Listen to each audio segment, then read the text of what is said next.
আমরা তো এমনই একজন প্রধানমন্ত্রীকে চাইছি যে নাকি জনগণের সাথে মিশবে, জনগণের দুঃখ জানবে, জনগণের সুবিধা অসুবিধা জানবে, জনগণের কষ্ট জানবে। আমরা এমন একজন জনগণ বান্ধব, আমরা এরকমই একজন প্রধানমন্ত্রী সবসময় চাইছি। বিগত বছরে এরকম হয়েছে, প্রধানমন্ত্রী আসতেছে আপনার মানে শত শত কিলোমিটার রাস্তা আপনার ব্যারিকেড দিয়ে রাখছে। সাধারণ জনগণের ভোগান্তি, যারা নাকি মনে করলেন অসুস্থ তাদের জন্য ভোগান্তি, রাস্তাঘাটে বিভিন্ন যানজটের শিকার, এরকম ঘটনা ঘটছে।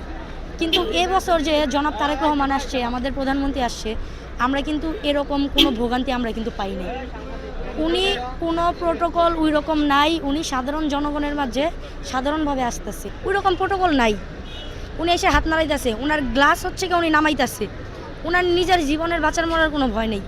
কারণ একটা প্রধানমন্ত্রীকে কিন্তু অনেকেই হামলা করতে পারে, উনি এই চিন্তাও করতেছে না। আর বিগত মন্ত্রী তো হেলিকপ্টার দিয়ে নামতো। তাই আমার খুব ভালো লাগতেছে তারেক রহমানের এই পদক্ষেপটা। অনেক মন্ত্রীকে আপনারা দেখবেন যারা নাকি হেঁটে আসছে, মানে জনগণের জন্য, জনগণ যাতে কোনো ভোগান্তির শিকার না হয়।